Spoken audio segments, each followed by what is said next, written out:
Registry हो चुकी है, ट्रस्ट के नाम से हुई है। और तो थोड़ा सा कर्जा जो 500 से ले लिया था चुकाने की कीमत, तो वो भी थोड़ा रह गया, 13,80,000 के करीब है। तो मेरी सभी साथियों से ये प्रार्थना है, विनती है, अनुरोध है देश के लोगों से, खासतौर से यूपी और बिहार के लोगों से, कि भाई वो आगे आएँ और कम से कम इस कर्ज को समाप्त करें, क्योंकि ये बड़ा पीड़ादायक है। रोज़ व्हाट्सएप पर देखता हूँ तो थोड़ा अच्छा नहीं लगता। तो हमारे यहाँ रोहिणी के साथियों ने, मैं तो साथियों को अपने बहुत बहुत धन्यवाद देता हूँ। पिछली बार जब बनते जी आए थे 2,10,000 रुपये मतलब दिए थे, और मैं समझता हूँ आज भी 1-1.5 लाख रुपये से ज़्यादा है, मतलब आगे हैं। 50,000 रुपये गौतम जी के 50 मेहनत दिए हैं, 10 MC गौतम जी के हैं, 23 उनके मेरे घर 1.5 लाख से ज्यादा आज भी आगे हैं। तो ये क्रेडिट भी मतलब रोहिणी को जाता है। मैं सभी साथियों को धन्यवाद देता हूँ और इनके लिए मंगल कामना करता हूँ। और मैं सभी से फिर प्रार्थना करता हूँ कंटिन्यू रखें, क्योंकि एक बहुत बड़ा काम है जो हम बोध बिहार में बोध गया में करने जा रहे हैं। एक नाम होगा कि हाँ हम जो चीज़ वहाँ बनी है उसमें हमारा भी कुछ सहयोग है। ये बहुत बड़ी बात है, ये मतलब एक बड़ी खुशी का मौका है। तो साथियों हम इसमें आगे बढ़ते रहें और मैं समझता हूँ कि एक दिन बनेगा बोध बिहार, बहुत अच्छा बनेगा, बहुत हम बढ़िया बनाएंगे उसको। और हमारा सहयोग बंदे भी आपको सदैव है, मेरे साथियों का सहयोग है, और जो लोग हैं उनसे भी मेरी यही प्रार्थना है कि वो आगे हैं। सभी के लिए मंगल कामना करता हूं। मंत्री जी का सराहनीय काम मंत्री जी का।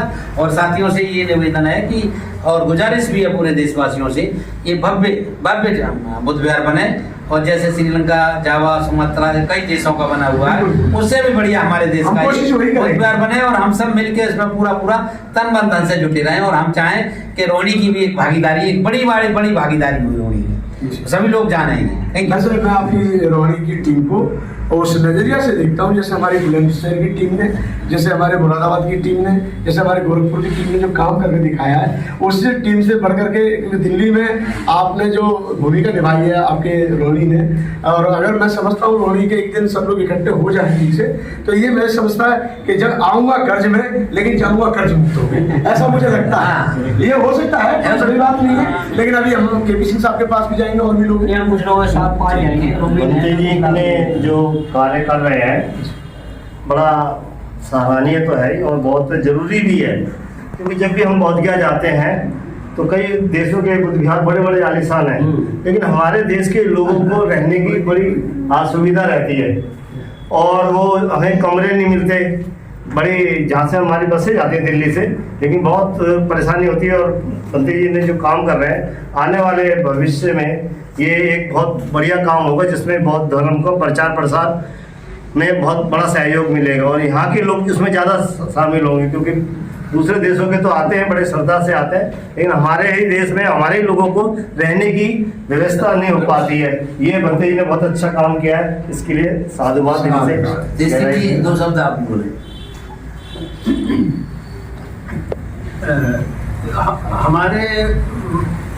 हमारे देश में बुद्ध विहार में कोई भी जगह नहीं थी जहाँ हम लोग ये कह सकें कि बुद्ध विहार हमारा अपना।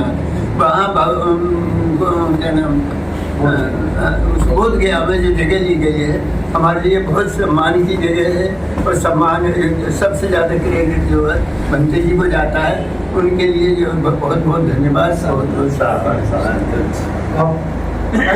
आपको पोशाक देखिए, आप ये जो काम कर रहे हैं वहाँ ये बुद्ध विहार बना रहे हैं, बहुत अच्छी बात है।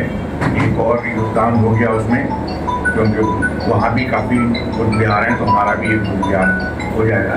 ये मंत्री जी को साधुवाद,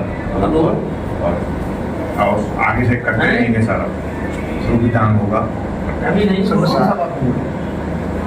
मैं Asad Wasim, retired lecturer history, Delhi सरकार। मंत्री से मेरा ज़्यादा पुराना परिचय नहीं है, लगभग 2 साल या हार्डली 3 साल से मैं मंत्री जी से जुड़ा हूँ। इस बीच जब ये ज़मीन की बात आई, ये पिछले साल मई की बात है, मई में बैठे थे, मैं इत्तेफाक से 3 चेक, एक चेक में पैसे लेने थे बैंक से कुछ, 3 चेक में अचानक जेब में डाल के ले गया। हालांकि उससे पहले मंत्री से मेरी बात हो गई थी बुद्ध विहार में बैठ के, कौन कितना सहयोग करेगा। तो मैंने उस टाइम जो है पहले 5 लाख के लिए जो है मैंने फिलहाल मैं 5 लाख की कैपेसिटी में दे सकता हूँ, और जब आपके पास आएगा पैसा दान में तब आप वापस कर देना। फिर मैंने देखो मुझे, क्योंकि मेरा बेटा जो MBBS फाइनल ईयर का है इस टाइम पढ़ ही रहा हो, उसकी हर 6 महीने में फीस देनी होती थी, 3 किस्त में निकाल चुका था तब तक। फिर भी मैंने कभी बंदे को नहीं कहा मैंने कोई दिक्कत है कि, और जब मैं बैंक में मैंने फिर 7 लाख का चेक भर के दे दिया, बंदे जी के कम पड़ रहे हैं 1 लाख और मैंने फिर दूसरा चेक भर के दिया। मैंने बोला पहले 1 लाख का ये लो और 7 लाख का बाद में कैश करो। तो आपकी सेम ब्रांच है कि जी 2 मिनट के अंदर 8 लाख रुपये ट्रांसफर हो गया ट्रस्ट के नाम पे। कर्ज कोई बंदे जी को नहीं दिया किसी ने, हमने वो हमने ट्रस्ट को पैसे दिए हैं। ये नहीं कि हम लोग बंदे जी को ऐसा नहीं करना, सबके सामूहिक रूप से ट्रस्ट में पैसे दिया। और कल जो है परसों जो है फाइनल पेमेंट मेरा हो गया है। 1 लाख रुपये रह रहे थे, वो परसों मुझे चेक के माध्यम से मिल गया। भंते जी ने फ़ोन करा, 3:30 बज रहे थे, तो मैं देखो चेक डाल सकते हो तो डाल दो। अभी मैं गया, मैं जा रही था मतलब बाहर जाकर ना चेक मेरी जेब में पड़ा था पर्स में, गया मैंने उससे कैसे को दिया, उन्हें ट्रांसफर करना, मैंने ट्रांसफर कर दिया। 2 मिनट बाद ही जैसे ट्रांसफर हुआ मैसेज मेरे पास आई गई। मैंने बंते जी को फ़ोन पर बता दिया मैंने पैसा दिया। आगे हालांकि बंते जी ने भी मेरे को 2-3 बार फ़ोन कर दिया था तो पैसा आ जाएगा। और मैंने जैसे कि 25 तारीख को ये लखनऊ में कहा था कि मैं 1 महीने की पेंशन 1 साल में दे दूँगा। थोड़ी सी दिक्कत ये हो रही कि अभी फीस का ज़्यादा पड़ गया मेरे पास, और फिर भी मैं उस चीज़ को पीछे नहीं रहे।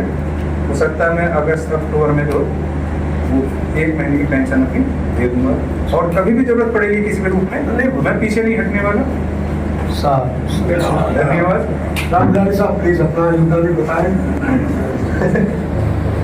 सर सभी को जय नमोदा। मैं आज से 8-10 साल पहले भट्टे जी के साथ ही पहली बार बोधगया गया था। तो वहाँ हमने जैसे दिल्ली के अंदर सारे देशों के दूतावास बने हुए हैं, वहाँ सारे देशों के बांग्लादेश तक का बोधगया था, सबका देखा। तो उसी दिन से ही थोड़ी सी प्रज्ञा जागती। फिर हम प्रज्ञा पर्वत पे गए, भट्टे जी के साथ सारा वो देखा। तो जब से चल रहा था मामला, कहीं बॉम्बे में बनाया, कहीं अलीगढ़ बनाया, कहीं कहाँ बनाया, एक जगह दी थी दरबार। तो बाद में ये निर्णय लिया गया कि बोधगया के अंदर ही वो जैसे मुसलमानों का मक्का मदीना है, वैसे हमारा यहाँ तथागत को प्रज्ञा जागी थी इस पर्वत के नीचे। तो अच्छी बात है कि वहीं तय हुआ तथागत की अनुपम पास से ये चीज़ 6 साल का बेशक संघर्ष किया, लेकिन इसका बैनामा हो गया। और लगातार तो निकलता रहता है, दिल पावर होनी चाहिए, उसमें बहुत अच्छा काम कर रहा है। और ये आने वाली पीढ़ियाँ आपकी जाएंगी जब देखेंगे कि हमारे बौद्धों ने क्या काम किया। आज सबसे बड़ा दुख की बात यही है कि हमारे बौद्धों की कहीं भी किसी शहर में ऐसी संस्थाएं नहीं है। सरदारों को देख लीजिए, हर जगह गुरुद्वारा मिलेगा, मुसलमानों के हर जगह मिलेगा, लेकिन हम लोग यहाँ आज भी पिछड़े, जबकि ये बौद्धों का देश था, जब बौद्ध कल्चर थी, लेकिन हम इतने पिछड़ गए कि हम तलाश करते हैं कहाँ रुकें कैसे जाए। तो ये बहुत बड़ी अनुकंपा रही तथागत की कि वो भट्टे जी के माध्यम से ये काम होने जा रहा है, सब लोग साथ दे रहे हैं। और उन्होंने तो प्रेरणा देता है सारे लोगों का हमारे तथागत की अनुकंपा रहे। और बहुत आलीशान जो हमने कल्पना करी थी, भट्टे जी ने कल्पना सीखी, उस हिसाब से जल्दी ये तैयार हो।